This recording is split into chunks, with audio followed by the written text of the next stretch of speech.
Hello, hello, hello, everyone. It is Saturday morning. How are you guys?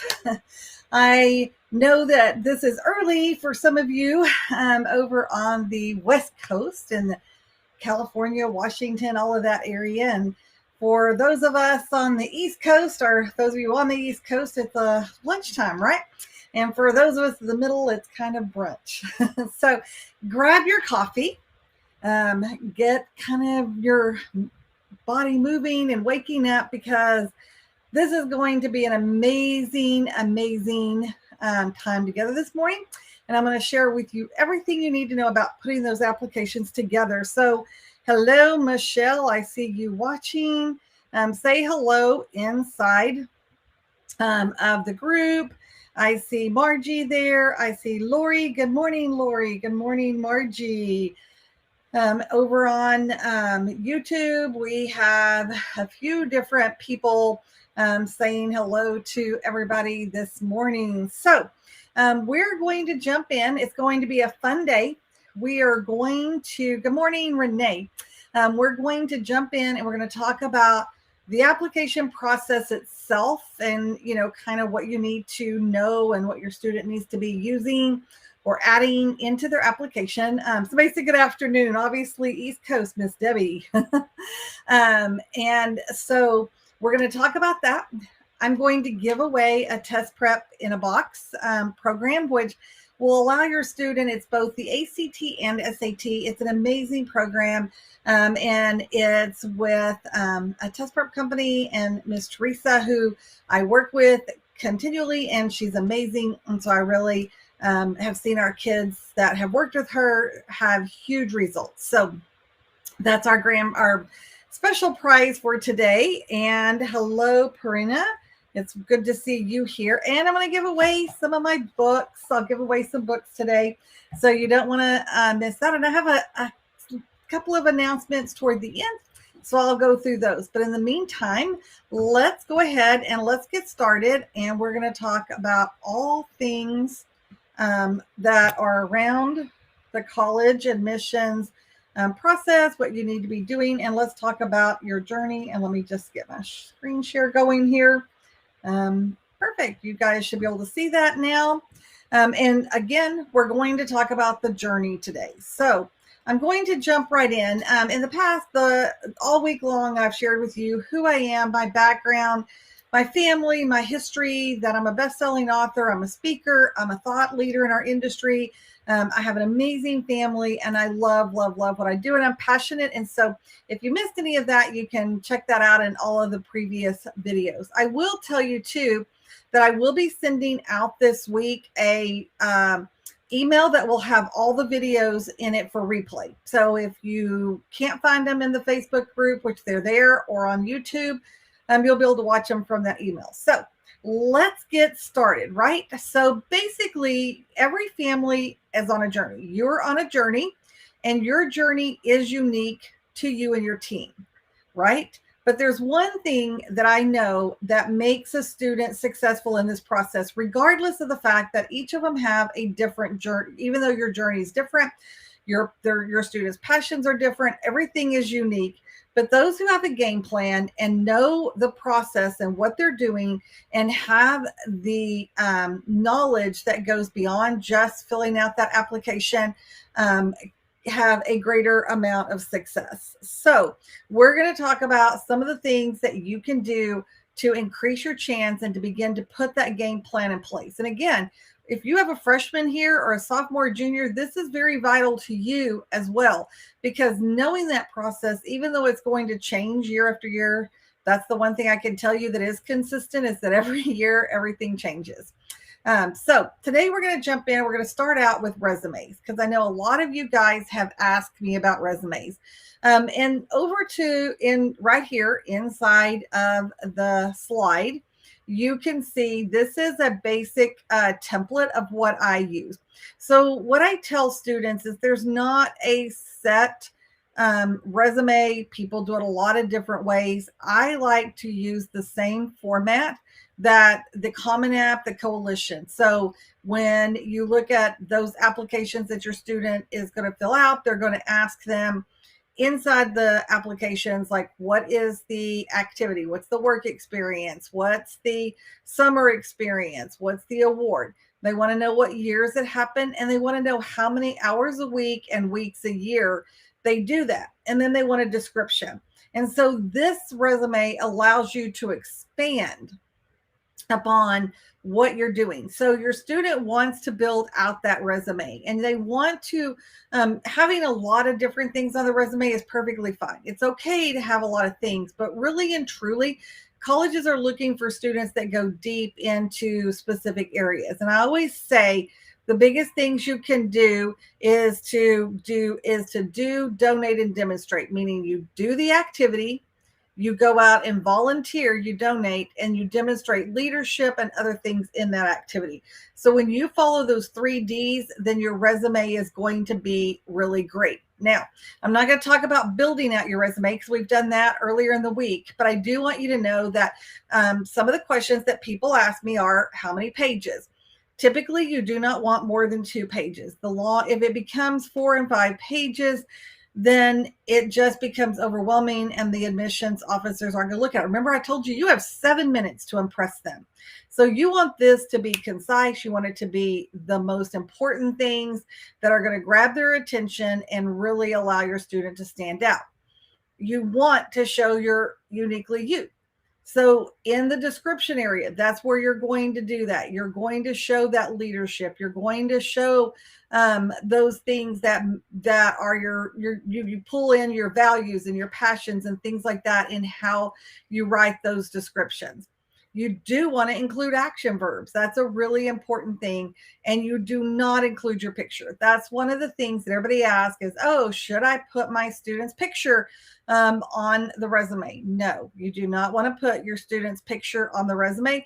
That A, takes up a lot of room, and B, it's just unnecessary. So just so that you know, this is the basic information for the resume. So if you look at the Common App, look at how they have the activity section broken down. You can pull that into this. You are not creating a job resume. That is different. It is not necessary to always have a, all of the things that you see in a job resume. What they're really looking for is your activities. And while you will put them on the Common App and so forth, there's not room for you to expand on what you're doing. It gives you very limited space. I think you have like 100 characters, if even that many, to write out that information. So this is your chance to really shine, stand out. You don't have to have an objective. They know your objective is to get into college and to get into the degree you want, and so forth. So that's the basic format that I suggest you use. Like I said, there's not a specific template for that. Okay, letters of recommendation. This is another area that I get lots of questions. So I'm going to go through this and break it down for you. So your student's going to have 2 types of recommendations. One is the counselor recommendation. Your counselor is going to compare you to the rest of the student body academically and socially. Your teachers, they will highlight how you distinguish yourself in the classroom and show you're uniquely you. So one is comparing you to the whole entire class, the whole student body. The other one is going to highlight you specifically. This is why it's important that you know your teachers and you know your counselors before you ask them to write those letters. Now, we're going to talk about who to ask and what to do, because I know the big question becomes, I don't know my counselor. So I would say if you're freshmen, sophomore, juniors, and even seniors, make an appointment to go meet your counselor. I know we've had a huge turnover in counselors, and many counselors do not know the students that are, that they are advising. It's a new area. So what you really want to make sure you're doing is that you're giving them everything they need to be able to show you in the best light. So basically what happens with your counselor, you don't have to ask them to write one. They are automatically going to, because it's required. So when you go in and you fill out your application, it asks for your counselor's information. Now, what happens is that they will send the counselor forms. The teacher, they ask the counselor questions like, how many students are in the class? How many AP classes does your school offer? How many AP classes did this student take? How many honors classes did they take? What is your school they ask a lot of questions that are on a school profile. And then they will ask, on a scale of 1 to 10, where does this student fall in, like, the best students you've ever, 10 being the best students you've ever worked with, 1 being the least, where does this student fall? So what happens is that if a counselor doesn't know your child or doesn't know the teen, then what they're going to do is they're going to say, okay, well, this is their GPA, their scores, this is what they've taken. In comparison to this class, they're about an 8, or about a 7, or maybe they're a 10. It just depends. Where you can make a difference is when your counselor knows you, or they've met you, or they've at least had some kind of interaction with you, then they can bring in some personal opinions into that evaluation. The other thing is that a counselor, it will allow them to write a letter of recommendation. Now, many counselors won't write them because they just don't know the student. So they'll say, there's not anything else that I need to tell you. Now, that's not a negative on your application, but if your counselor writes you this glowing letter, then you're going to be like, that's going to help your application. So that's why you need to take and make sure your counselor knows you. And it's difficult. I talked about the fact that there are 476 students to one counselor. I'm on a lot of different counselor sites, and I'm hearing our counselors say, I'm overwhelmed this year. There's so much happening. I feel like I'm being asked to do 3 times what my job description is. I mean, they're struggling, and it's not completely their fault. They're doing the best they can. So if you don't have a college counselor assigned to your school, then that's going to be a struggle. So therefore, the more you do to make it better for them, the more likely you are to have a good letter. So Margie says, do you include early awards? No, you only include on your resume 9th grade and up. Anything beyond prior to 9th grade does not include it. The colleges don't want to see it, and they will not evaluate, add, I guess it doesn't add strength to your application, and they're just going to ignore it. The only caveat to that would be if your child has been playing baseball since they were 5. In the description area, you could say, I've been playing baseball since I was 5. I mean, you could say something like that in a description area, but no awards, nothing that you did prior to high school gets included. Tips for homeschool families not having a counselor, letter of recommendation. So Michelle, you are the counselor. Congratulations. So if you're homeschooling, then you have to provide the transcript. They are going to make you fill out the counselor's form. Even though you're the parent, there are different things that you still have to do, and they do look at it and consider it, but they also know that it's coming from a parent.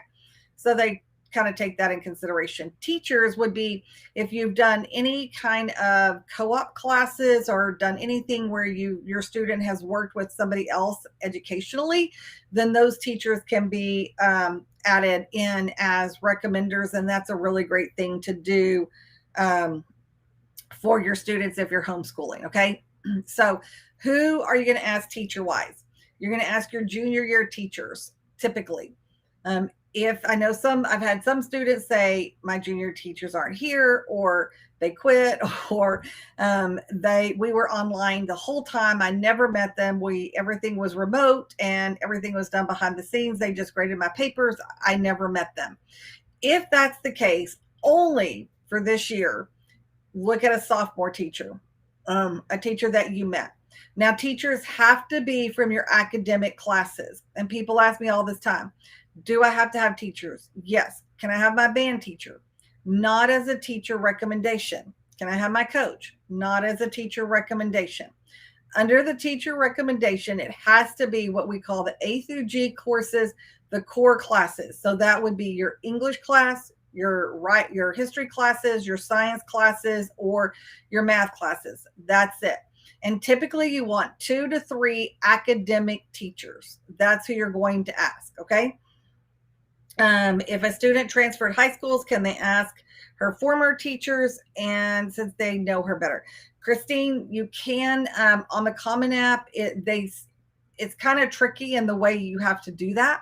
But you can ask a former teacher if your child doesn't know any of the current teachers, and you just have to assign that through the Common App and make sure that it's going to and make sure they have a school email.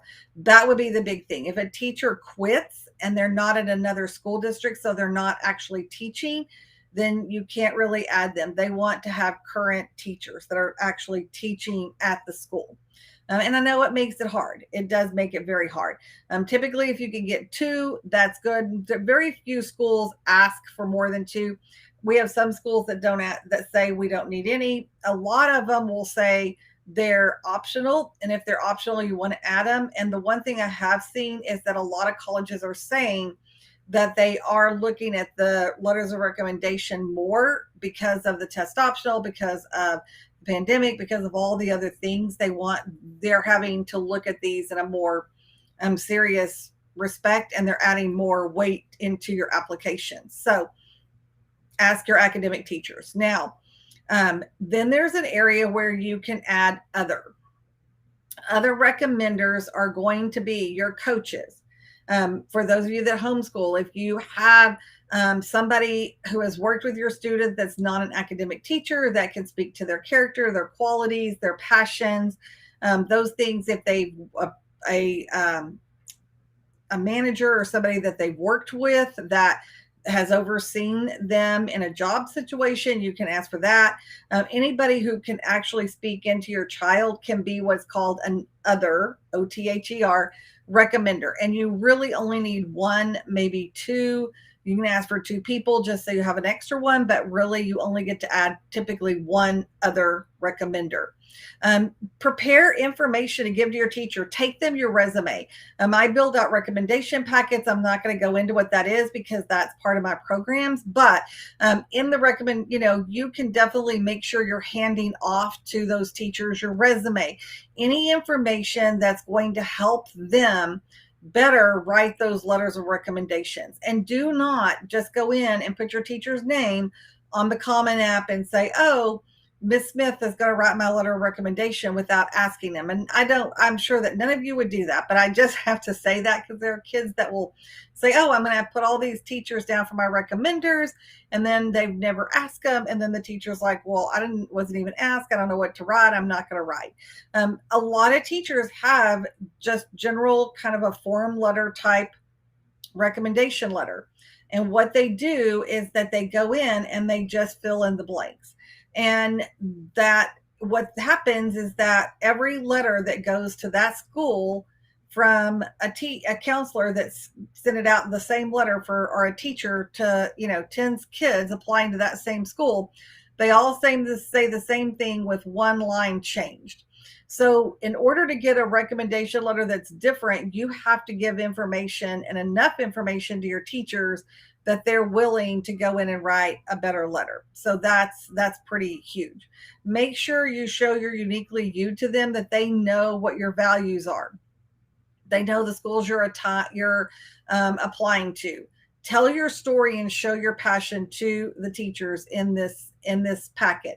Make sure they understand that so that they can then in turn write those good letters.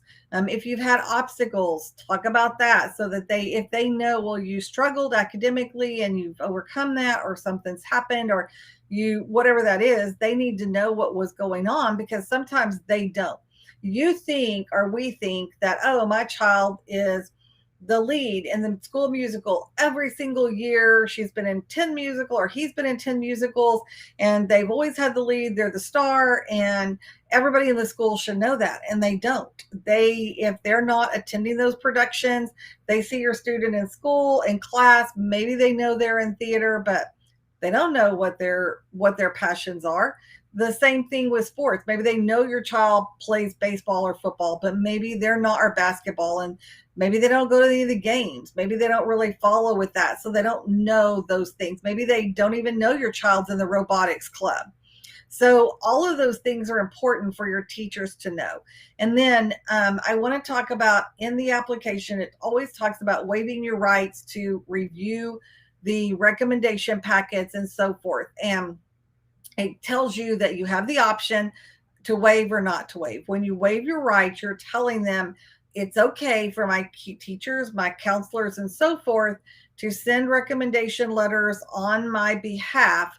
And then you're agreeing that you're not going to look at what they wrote. And colleges do not want to, they want you to waive your rights. If you say, no, I'm not going to waive my rights, then that makes me think, okay, there's a reason you want to see those recommendation letters. And maybe there's not, but in my head, I'm going to think, oh, well, there's a problem, and they want to see them to make sure that they're writing good letters. So that's an important thing to remember. So somebody, Renee, asked, is it okay to add an honors at entrance merit scholarship to high school for freshman year as an award? If it was done in 8th grade, you can't add it. If it was something that they got as a ninth grader, you can. Because even though it's like an entrance to honors, I mean, if they got it, I'm just trying to understand. If it's a merit scholarship, then um, yeah, you wouldn't really add scholarships onto your application. Um, if it's an award and it came in, like if they got, because they always have eighth grade awards. So if it's an eighth grade award that was a merit type thing and they got it at the end of their eighth grade year at their eighth grade banquet or at their eighth grade awards thing, they do not add those in. If they got it their ninth grade year, then you can add it in. So, yeah, Renee, eighth grade. And it's hard because we do a lot, there's a lot more awards that kind of happen in eighth grade than there are in high school. But they're wanting to know what happened during your academics in ninth grade, and 10th grade, and 11th grade, and 12th grade. So, that's yeah. And it was, and because it's a cash award, Renee, you wouldn't put that on your application. So, but that's great. Congratulations. That's a wonderful thing. You just wouldn't list that um, into your resume. Now, there is another place, if your students are getting scholarships, when you're doing financial aid, you have to put in all of the awards that they get financially there. Okay, now we're going to talk about essays because we have talked about them a little bit. I talked about your uniquely you in the past, but I want to talk about just the biggest essay mistakes. So, one, students don't answer the question. Let me just share this. It was really interesting because I had a call just the other day with somebody asking looking for help with their child's essay, and they had sent it to me to look, and it was a very, very generic essay, well written, very well written. And so I began sharing with the parent, and the parent actually said, it's interesting. I was just at a recruiting thing for Duke, and they said the exact same thing. That's why I was kind of worried about this scholarship or this essay. And I'm like, yeah, they want to be able to read that essay and not assign it to any and every other student. There are things that kids write about that are what I would call overdone, or every kid writes about them. And what that can be in the obstacle area, it can be in just about any of those questions. And it's not that you don't want to write about something. If there's an issue or you're overcoming an obstacle or something you're passionate about and you really want to write about it, that's fine. But it's the way you approach it. You have to come at it from your uniquely you. And that is why in my programs and especially in my valedictorian program, we spend a lot of time making sure these essays and short answers are really well written and that they are showing your unique student. Because if you don't, then I'm going to read that. And I've shared with you, you have 7 minutes to impress a college counselor. That's how long they spend reading over an essay or an application in whole. And so if I'm going through and I'm like, oh, another kid that had XYZ, and I'm going to read that first paragraph and I'm going to jump to the bottom and go, yep, this is another kid with the same thing. And it's not that I don't care or that I don't think it's a great topic. It's just that the student has told me a story that literally every other student tells me, and there's nothing unique about it. Or they tell me the story and it's about, I've learned everything about their dog or everything about their, high school football team or everything about their grandfather who was this great influence. Well, the story itself is amazing, but all they've done is told me a story about somebody else or a feel-good story. So knowing how to write these essays is definitely probably one of the biggest mistakes that kids make, because they can be amazing writers, but they have to tell their story. You want to break the story down. You don't want to use slang. They do want to use first person. It is not your English essay.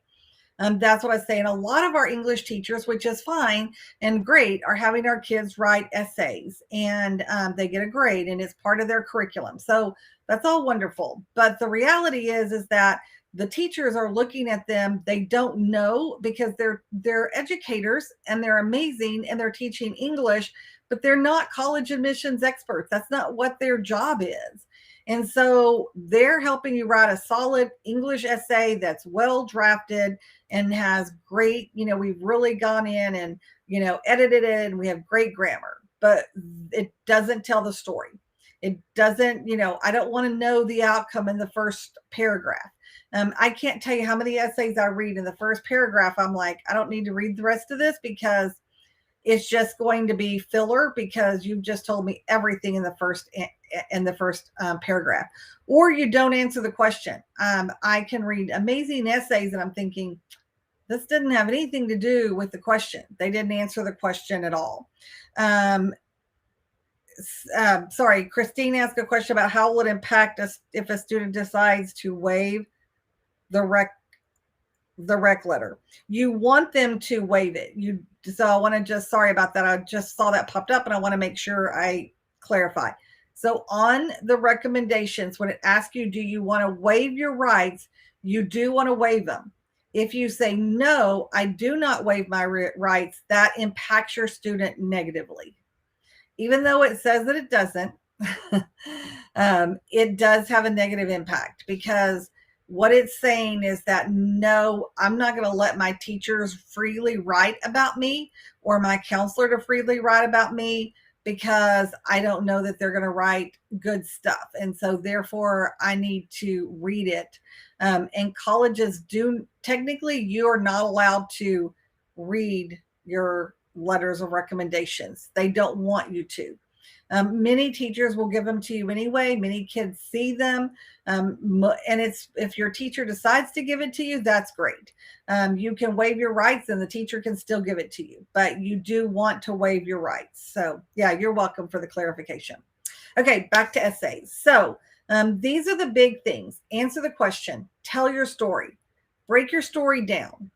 Don't dictate your essay. I say this because I see it. I have kids that will take and hold their cell phone with all the new technology and talk text or write their essays. And then I read them and I'm like, what is this saying? And then they're like, oh, I use my, my speaking program. I'm like, well, your speaking program didn't work. So have them actually type their essays. Don't use slang. A lot of kids get into using text messaging slang, things like that. It's like interesting. You're reading along and then all of a sudden I'm like, wait, and they do it without even thinking. So we just want to make sure that that's not happening. First person, and don't tell me the outcome in that first paragraph. Okay, so here are some examples. So instead of writing about your trip to Disney World, okay, so maybe your child went to Disney World and they had, something happened there and it was so meaningful, and they want to write about this trip to Disney World. Okay, so what they would want to do instead is, how about writing about a moment, instead of saying, oh, our family had this great big wonderful vacation, or I went on this great big, maybe it's not Disney World. Disney World's typically not a great topic to write about for your essay, but I just use that as an example. But maybe it's a mission trip, or maybe it's they went to Europe and they went and did something that was really huge and impacted them. So instead of telling me about the overall thing, I want you to dive in and tell me about a moment where you had that aha moment, something that was so meaningful that you learned that impacted the way you think. Okay, so maybe, for example, and again, Disney World's not the best essay topic, but I can use this because it'll make sense. So you go to Disney World, you go to Epcot Center, and all of a sudden you go and you're in Morocco, and you're as a student, you're going through the Morocco stuff, and it spurs this moment of like, wow, I really love this culture. Or you're like looking at all the different things and you're like, I want to know more about international countries, and I see how international business could come in if I were able to work with all these people from different countries, something to that effect. So tell me about an aha moment, not the overall thing. Do not list your resume in your essay for the second time, because they already have your resume, right? So share about a story, a single accomplishment. So one of the essay questions many times it will be, um, talk about an activity that is really meaningful to you and share how that has impacted you. So instead of going back and saying, oh, well, I participated in theater and I was in musical theater and I was the lead in all the musicals and so forth, you're just relisting everything on your resume. You would want to go in and say, one of my most impactful activities has been theater.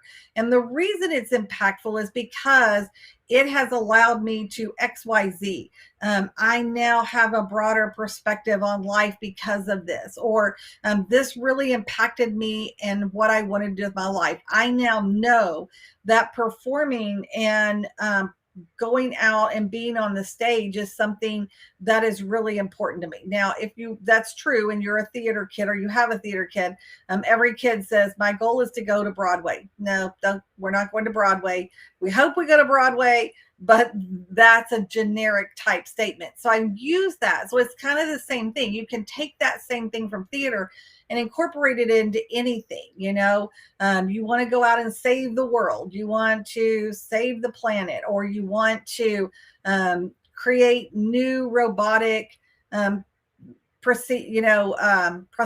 or something to that effect. That's great. And that's wonderful that your child has that vision, but that's very broad. You want to bring it in, okay? And don't make excuses for low grades. A lot of times when the overcoming something is like, oh, I really came in my freshman year, I struggled, my grades were really bad, and I didn't know what I was doing, or I had dyslexia. So because I had dyslexia, I, worked really hard over the summer, and I, now have better grades. So therefore you're bringing and you're talking about the transformation. What you don't want to do is say, well, I had really low grades during my summer because I had dyslexia and I couldn't get anybody to help me. And I didn't know, what was happening. And so I did get better. But so you kind of see what I'm saying. Don't make excuses. Own whatever that negative thing was and talk about how okay, what was the obstacle? What did you do that made a transformation, and how has that transformation impacted you moving forward? So don't make excuses for if you're doing that particular topic for an essay. So those are all just some general ideas when you're looking at these resumes. I think that it hits some of those topics on the Common App that you just want to keep in mind. All right. We're going to shift. I don't see any new questions at the moment, so I'm going to keep moving.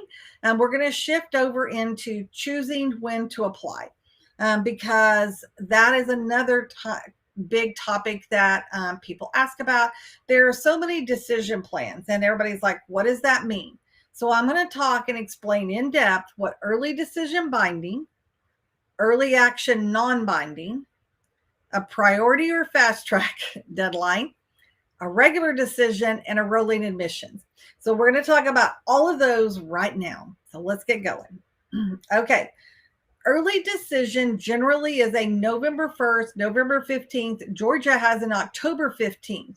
So when you're making an early decision, or even our early action deadlines are really, when they say early, they're early. They're in October, November. Okay. Most of them, there's only a few in October. 99% of them are that November 1, November 15th. That's why with the valedictorian program, I have the 10 weeks, because we want to hit those November 1 deadlines. Even if your student is applying regular decision and that regular decision is in January, there are reasons that you want to get those applications in early. It says a lot to the school, and even they do look at when the timestamp on those applications are. So you don't want to be December 31st, getting those applications. You want it off your plate, you want it done, and you want to be able to know that you can breathe moving forward and you're not stressing out about it, okay? And so if we're talking early decisions specifically are for students who know they have a first choice school, they visited a campus, and they're 100% sure that they would go to that school regardless of financial aid or anything else, okay?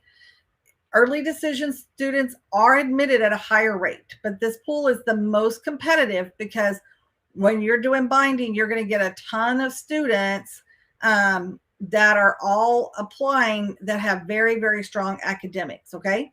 But again, that percentage of class accepted is going to vary. Some schools accept a larger percent of early decision, some accept a smaller amount, okay? So early decision binding means that you are signing a contract with your student, the student and the parent, that says, I am applying early decision and I am going to not apply early decision to any other school.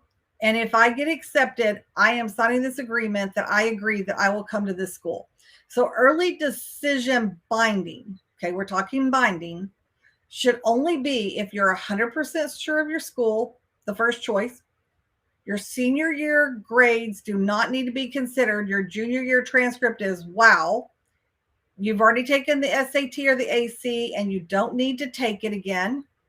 And financial aid is not something that is top priority. Like, you know that you don't have to compare all the financial aid offers and you're going to be okay. So the only really way to get out of a binding decision is if it's a financial decision at the end and something happens and you don't have the finances, then they're going to release that. But what I will tell you is that as soon as you're accepted on that binding decision, you are required to pull all of your applications from every other school you've applied to, meaning you have to tell them, I'm not going to be coming here anymore. Okay.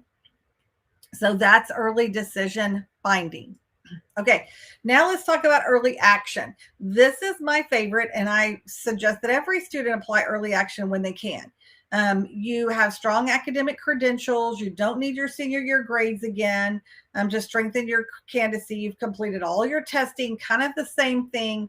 And you have adequate time to submit a well-considered application. So again, there is the early decision, but many schools have this early action. It's not binding, and you have to read because there are a lot of other, there are some early action binding or early action restricted, and I'm not going to go into all of that, but you can look and make sure, you just want to make sure you're not having to sign something that's requiring you to go to the school. But when you apply early, you're going to get a decision typically earlier. So they look at all the applications that come in. So if I say the application deadline is November 1, every kid's getting their application stamped. So I'm going to look at those applications on November 1, and I'm going to go through that group, and then I'm going to bring out my decisions typically in January, maybe February at the latest, but typically January. Then my regular admissions, if you're going regular admissions, maybe the deadline is February or January or February. Those kids are not going to get their decisions until April, right before you're having to make a decision as to where you're going to go and National Decision Day. So what happens is you're stressed out because you're waiting. You're not going to know till April, and they've already accepted a good solid group of students. Now, there are schools like the Ivy, some of them like Harvard, where they have early decision and regular decision, and that's the only option. So if that's the case, you still are going to go ahead and get your application done. Get it submitted so that it's inside of Harvard's portal so that they can see that application. You've already got your test scores. You've got everything there. There's not a missing piece. You can enjoy your Christmas, your holidays, and submit it with you tell them you're going regular decision, but it's off your plate. And what I will tell you is colleges look at this because they're trying to decide if you're going to attend the school. And students tend to do applications in order of their preference. So the later they submit an application, the more it tells the school that your student's not as interested in their school as they might be somebody else. And even if you're just procrastinating, you get them all done and you're doing them all at the same time, it also says to the school, well, this student just waited the last minute. Plus, websites crash. I've seen it happen. Or you think everything is there and all of a sudden your transcript never made it. So waiting till the last minute, even on regular decisions, is not a good idea. Okay. So rolling admissions means that decisions are made as applications are received. So these are the less competitive schools. They have higher acceptance rates. They have less students applying, or students apply because they know, oh, this is a safe school. If I don't get into one of the other schools, then this is a great option. So then when you send it in, they look at your information, they make a decision, and they tell you immediately. So you don't have to wait. Everybody's not done it one time, and the later it gets in the application season, the more competitive those schools get because they're accepting kids all along. And then all of a sudden they may be almost full, or especially in a certain major, maybe they don't have room to add another student. So that's why even for those, you want to get them in on a timely manner. Okay. All right. So we've talked early decision, early action, regular decision, rolling admission. All right. So what you have to do is look at your applications that your student is applying to the schools and decide, are we going to go early decision binding anywhere? Nope. Okay. We're taking that off. Then what are those early action dates? And then what are the regular decision dates? Now, I will say this, if your student is struggling, and you're like, okay, well, we're going to apply regular decision because we need our senior year grades. We need our senior year transcript, or we just don't have the test scores we want and we need to retake those. That's fine. That regular decision might be a January 15th, but you want to go ahead and get the application submitted, everything in, and then just send in. You can send in documents to support your application, like your resume, your letters of recommendation. All of those things can come in all the way up to the deadline. So maybe you've got a decent score, but you want a higher score. So that's fine. Submit what you have. It's all there. And then you submit that final one when you get it. Okay. So that hopefully helps you. Now, where to apply? That's the next question. Everybody assumes that the Common App, or maybe they've heard of the California application, or maybe they've heard of Apply Texas, and they think, oh, there's just one place that I'm going to apply. No. The way this works is that these applications, like the Common App, the Coalition, the schools actually have to pay to be on those platforms. So as a school, I have to determine, am I going to pay for one or two or none or all of these platforms for my students to apply through? So you're going to find schools that will say, we're not using any of them. We want the student to come to our website. We want the student to fill out the application on our website, and that's what they have to do. If you're applying to certain like regions or states, we do have those where they'll put all the schools from one state in there. But many of those schools will be also on a Common App or the Coalition. So you really need to look at where all your schools have their applications so that you're not filling out 15. You're filling out the ones that you know, okay, well, these schools are on Common and these schools are here, so I can do these two applications versus jumping all around. If you're applying on the California app, you have to use, if you're using the UC system, you have to apply through the UC system app. That's it. Now, if you're applying to private California colleges, you'll find them on the Common App, the Coalition app. Sometimes you can do it through their school. So there is not a one size fits all. And typically your student will, I would say about 40% of the students will find will find all their schools on the Common App, but 60% won't. So you just need to know the schools, where those applications are located, and know that you're where you're going with that. Okay. Woo, that was a lot. So basically what you're doing is you're picking your school's deadlines. You're applying through one of the various application platforms. You're going to make sure you have a resume. You're going to make sure you have those letters of recommendations. You're going to make sure that you have amazing essays and short answers. That's huge.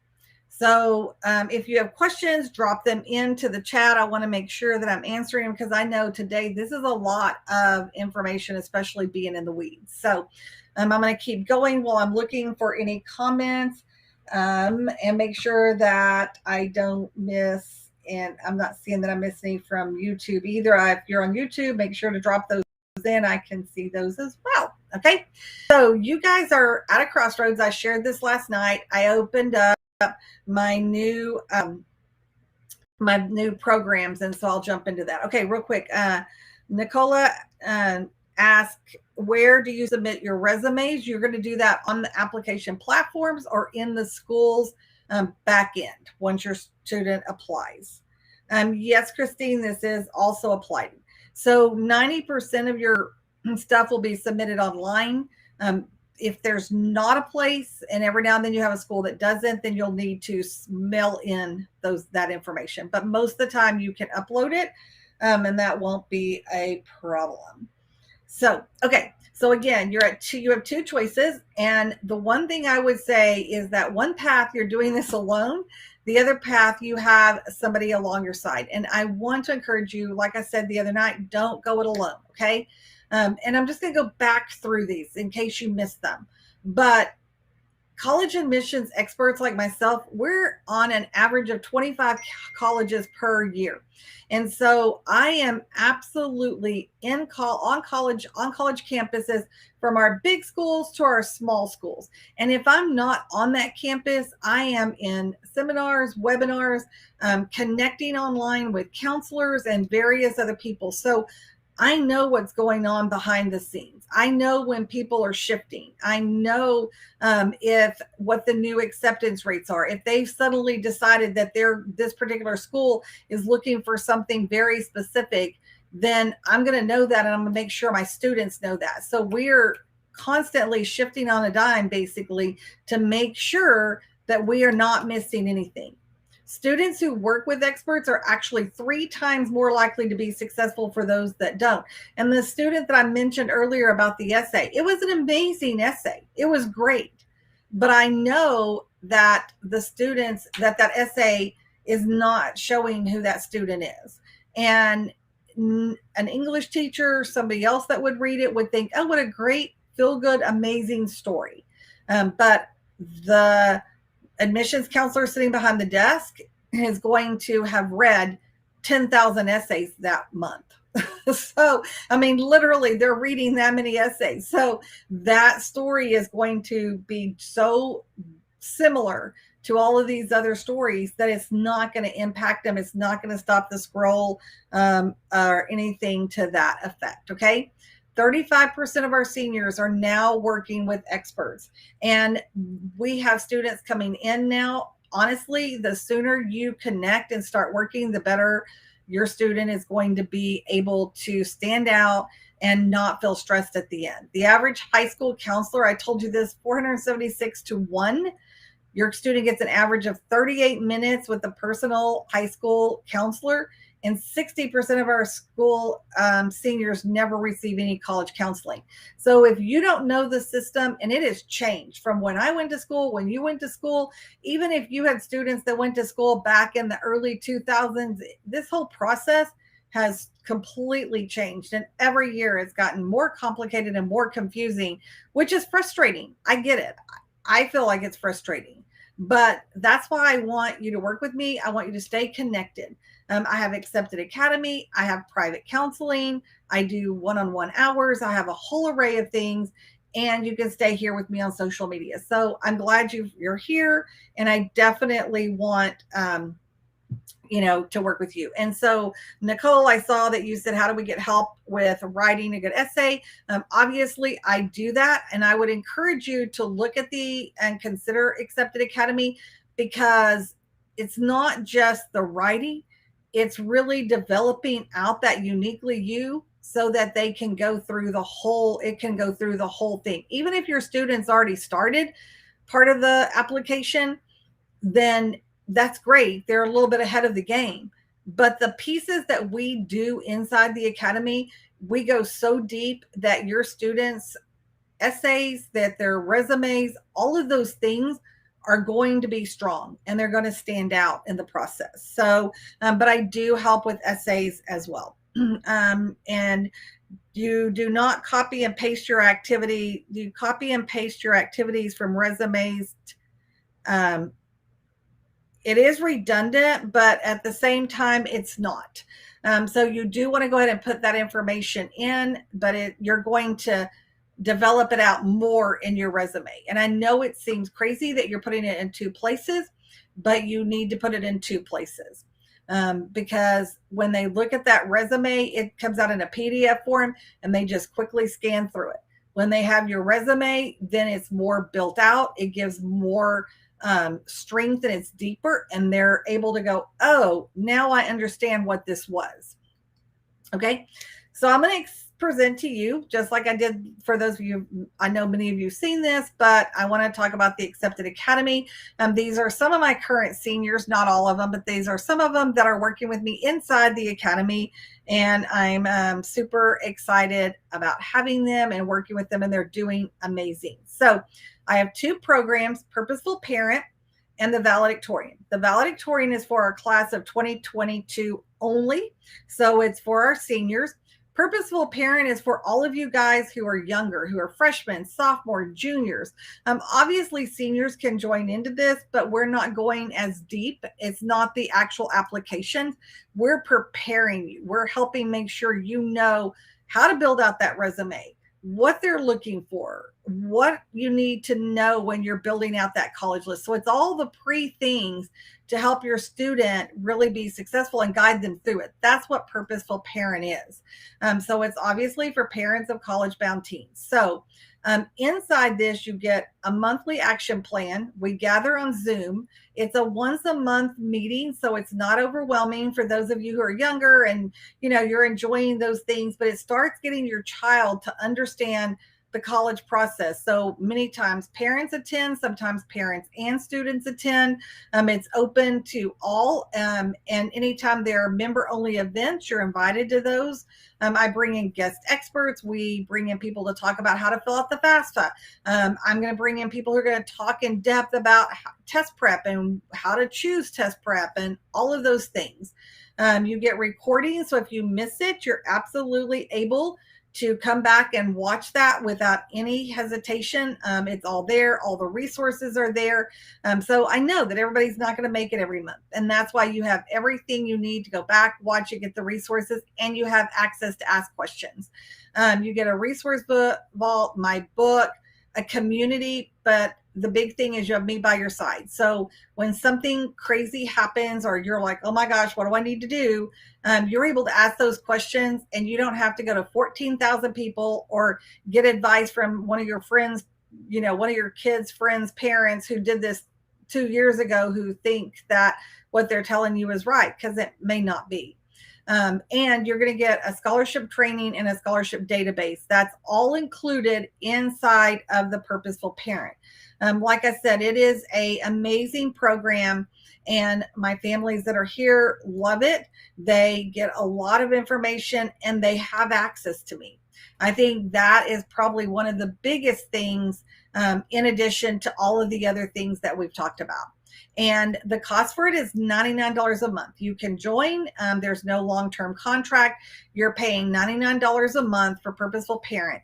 And literally for a year, everything, if you were to pay for all of this independently, like just went out and said, okay, I want monthly meetings or I want the game plan or all of those things, you would be paying $6,700 for the year for all of this stuff.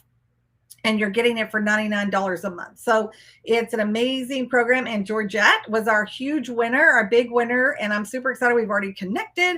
And she's going to get to be in Purposeful Parent for a year. And so you can learn more at acceptedacademy.com about the Purposeful Parent. Now, let's talk about our seniors, because that's where a majority of you are. Your seniors, your kids are in the application process. And I know that it's a big commitment. It's, financially, it is a commitment as well. But what I can tell you is that the the time you're going to save, the headache you're going to remove, the fact that your students are going to know that their applications are strong and that they're applying to schools that are really going to be right for them is going to more than outweigh the cost of the program. So the valedictorian is a personalized group coaching program. I showed you guys a video the other day. I'm not going to show this right now, but I can show you video after video of students and families who are in the program or their kids just came out of the program who will tell you that working in a group was amazing. It helped their child stay on task. It helped them stay motivated. I have introverts in there. I have extroverts. It is a step-by-step process. We walk through the entire process. Your student has a game plan, and you don't have to worry that they're going to get this done, because I'm on them. And if they're not getting it done, you're going to get a call from me.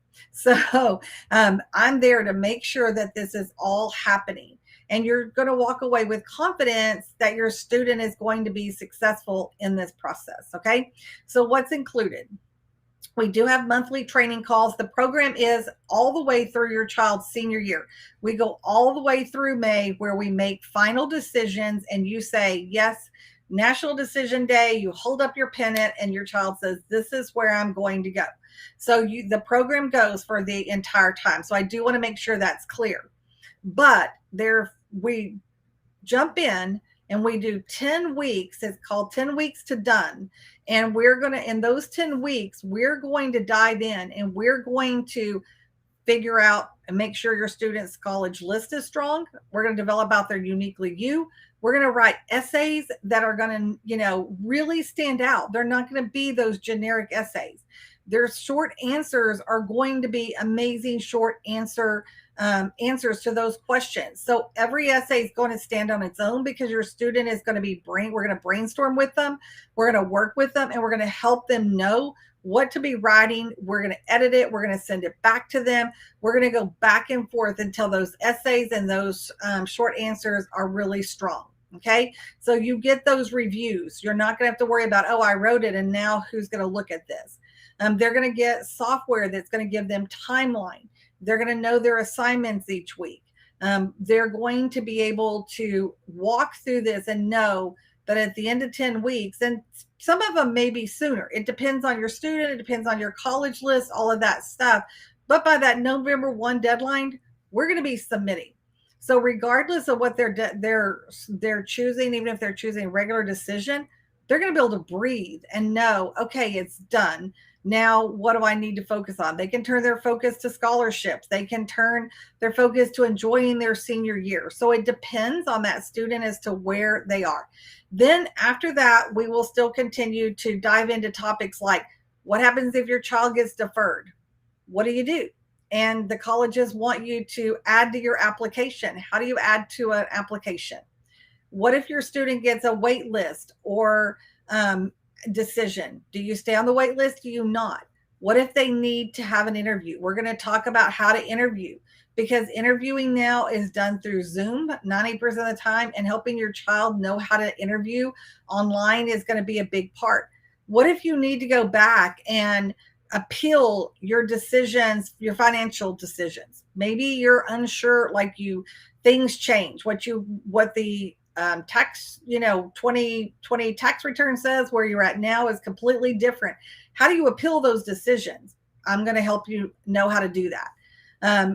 How do you ask for more money? Because you should be, but you got to know how to do that. So I'm going to be helping you with. So all of those things happen after your kids get their application done. So it's not just a matter of, oh, we've got this done, now what's next? So all of that, when I say it's a comprehensive program, it is. The 10 weeks, your student is working with me. I always let you know, is this a student only event, or is this a student and parent event, or is this a parent only event? So you will know, you have a calendar that attaches to your calendar, and The 10 weeks are always going to be on Sunday afternoons because that seems to work best with every kid, regardless of what coast you're on or what activities they're involved in. Sunday afternoons tend to pretty much hit the bill for most kids to be able to attend. And if they have to miss one here or there, then they will be able to watch and come back and do everything that we're telling them to do, and they still get that personal information. So the cost, most of you know, it's $39.97. This is literally, and this is not inflated. This is an $11,000 value. You can pay up to $15,000 to work with college admissions counselors one-on-one, and they will only give you, like 15 hours, period. That you get your 15 hours. They're not going to be there holding your kids' hands the way I do in this program. So this value is really true, and it is $39.97 to be part of the program. But I do give you 2 payment options. You can break it down into 4 payments, or you can do a one-time payment of $39.97. So either way, I would love for your children to be one of the amazing students that I work with that gets to come through and I get to celebrate with. And I love being able to do that. So I am giving a bonus, and I told this yesterday, so the bonus is going to go through 5 p.m. today. But if you sign up for Purposeful Parent or the Valedictorian by 5 today, I'm going to include 3 one-hour sessions of private consulting with me. So what that means is that if you're in the Valedictorian and you really need help with something specific, maybe as a family, as a parent, you want to talk about an unusual circumstance, maybe your child needs to meet with me they're struggling with something and they want to meet one-on-one for me to help them get through that piece. They have 3 hours that they can book anytime during our time together and use those. So definitely when it comes down to making final decisions, if you're trying to decide whether you're going to stay on a wait list, if you're trying to decide how, you've gone through training and you're like, okay, but I need a little more help. I want you to look over the letters we're writing to appeal our financial decisions. That's where you can use those hours in any way you want. Okay. I have lots of testimonials. This is Karen. Her daughter is currently a senior. She's in my valedictorian program right now. She's doing amazing things. And I am super excited because the students that I started working with in the spring, they're 99% done with their applications. They're just putting on those final touches, and they were already hitting submit right now. So that's very exciting. And then Jennifer, her student was with me last year, and he ended up going to UMass. That was his first choice. He ended up increasing his scholarship from when she posted this. And he is getting in his dorm as we speak right now. So it's pretty exciting to watch and see all of the kids that I worked with last year in the program, getting in their dorms and all of those type of things. So I want your team to enjoy this success. I want to take the stress off of it. I want you as a parent not to worry that you're going to miss something. And that's why I do the group coaching program, because I know one-on-one coaching is expensive, and I get that. And I know that the group coaching can be expensive as well. But what I will tell you is that not only when you invest in your child, that you're going to see them be more successful in their acceptances, but also in the money that they get in scholarships. And so that's a huge part of it. And I really want to make sure that not only are those applications done, but that those scholarship applications are done, the merit aid ones. So that's all included and all part of that. So Christine said, if we sign up for valedictorian, will you be my student's college coach, or will someone else be their coaching in this program? So I am there. I do have another admissions counselor that works with me, but she comes into all of the meetings with me. And basically we work in, what happens is when I'm brainstorming kids, we break out into one-on-one. I go through with every student and give them some individualized brainstorming. So she stays in the main group to answer questions when I work individually one-on-one. She does help me with editing essays. She actually was also a She worked in the college admissions office at a top ranked university in the East Coast. So she definitely has experience, knows what she's doing, those type of things. But I am your students coach. I am there. I am overseeing everything, making sure that even if somebody else, even if she were to look over an essay, I'm going back looking at the essay. So we're getting double eyes on it. But it's not like you're signing up and then I'm putting you with a bunch of other people and I'm not in the program, if that makes sense. So hopefully that helps you. And so, but there is not, I guess when you're asking, is there someone else that's her coach? No, there's somebody else that works with me, but I am her coach. Okay. Any other questions? I want to make sure that I'm answering all your questions. So you can learn more at acceptedacademy.com. There's all the information there that you could want. And I will tell you that Miss Debbie is going to, you're welcome, Christine. She is going to put up a link to my Zoom room. So tomorrow at 2 p.m. Central Time, if you are interested in the Academy and now let me say this. Those hours end today. So you do need to, if you want those extra 3 hours at 5 o'clock today, that I just have to do that for the hours. But if you have other questions and you want to know more, you can come in tomorrow. If you sign up today and you come in tomorrow and you feel like for some reason it's not right, then I'll refund your money. If you are unsure and you come in and you think, oh, I didn't answer something the way you wanted it to be answered, I will work through that. So the valedictorian program starts next Sunday and it goes all the way through October the 31st. And the 31st is really, that particular day will be making sure that they know how to assign into portals and the schools they've already applied to, things to that effect. So it's kind of finalizing touches. They will be submitting the week before that for all of their information. So anyway, so today is the deadline for that 3 hours of extra coaching. So I want to make sure you know that and you get that. But if you have other questions, you can join me tomorrow inside the Zoom link, and I will be glad to answer all those questions. You can reach out to me today. If you have questions before 5 o'clock, you can send me a private message on Facebook, or you can email me. I'll be checking my email all day. I'll make sure to get those questions answered for you. So I hope that is helpful and answers most of your questions, and we get that all done. So if you have any other questions about it, I would love for you to drop them in the comments and I'll make sure to answer them. And I want to just make sure that I'm not missing anything else. Any other questions? I don't see any, but if you have any, drop them in.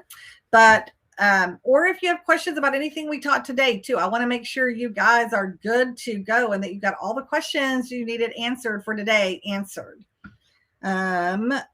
Christine said, we'll reach out. You're welcome, Christine. I look forward to talking with you. And like I said, anybody else that wants to, please feel free to reach out because I want to make sure that it's a fit for you. I know that it's an investment in your child and it's a financial investment.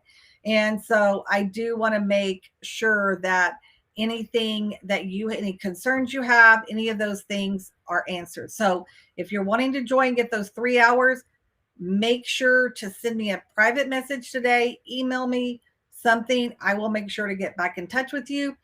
Tomorrow I will do you can come into a Zoom room, answer questions, ask questions there about the program, just that you wouldn't be able to have those 3 hours at that point. You're welcome, Michelle. Okay, so we need to give away some prizes.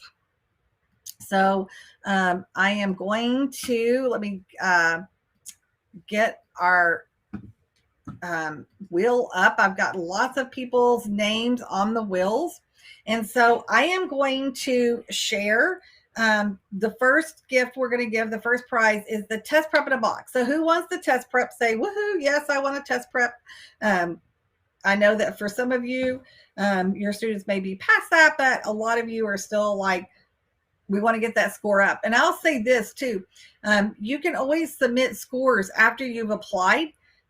So to help with the financial part. So if your student is going to end up going test ops, or they get a good score, we know they can get accepted, but we're not sure about them getting in, for the financial part, you can still increase that score and get money. So let's go. Let's see who is going to win the test prep in a box.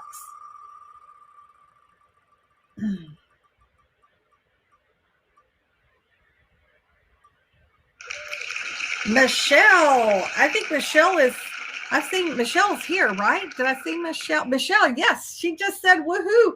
So Michelle, congratulations. So what I need you to do, Michelle, is if you will send me an email that said I won, then I am going to connect you with Teresa and the test prep company and make sure that you get that test prep in a box. So congratulations to Michelle. That's pretty exciting. I'm excited that you were here to get to see that. So, okay. Let's go ahead and let's do a couple of books. Who wants to win a book? So we are go ahead and give away a couple of books. So let's do that.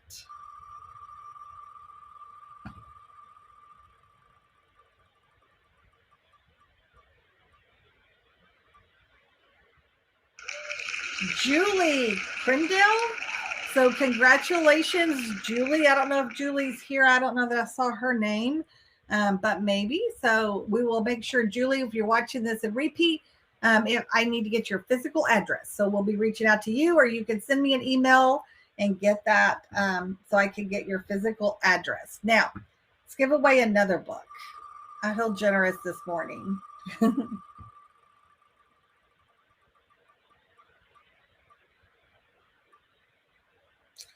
Okay, Michelle, since you won the test prep in a box, if you're okay, if you don't have my book, I'll send it to you. But if you do, I'm going to draw another name and make sure that somebody else gets that too. So Michelle, let me know if you have my book. If you don't, I'll make sure you get one of my books. So let's do another name.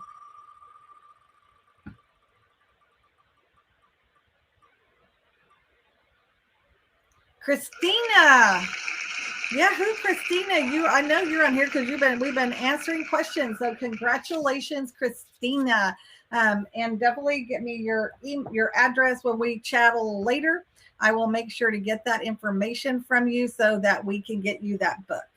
Okay, any other questions? Because I want to make sure before I leave this morning, it's been a fun time together. But if you have any questions about the valedictorian program, if you have any questions about anything we've said, then I want to make sure I'm getting those answers. So I'm going to give you 1 second. You have 1 second. I'll give you a few seconds to just make sure there are no other questions. Thank you to everybody for being here all week long. I do want to remind you that Monday night I am going to do one last training. And I'm going to show you how I build out a college list, because a lot of people have questions around that. And so it will be a quick one. We're just going to walk through and I'm going to build out the college list. I'm going to take a random student profile and I'm going to build out a college list for them. So you'll get to watch me do that. And it's kind of it's a real fun thing to do. And it just helps you wrap your mind around, oh, these are the things I want to look for when I'm building out that college list. So you're welcome, Christine, and everybody. You guys have been amazing. So have a wonderful weekend. Please reach out to me about the Accepted Academy or Purposeful Parent if you have any questions. I really, really would love to work with your kids. I want to help you get this done and off your plate. And as always, I hope you have an amazing, amazing Saturday, and I will see you tomorrow evening or Monday evening, not tomorrow, Monday evening, same time, 7 p.m. Central Time, or tomorrow afternoon if you have questions about the Accepted Academy beyond today. So hope to see you all soon and have a great afternoon. So bye for now.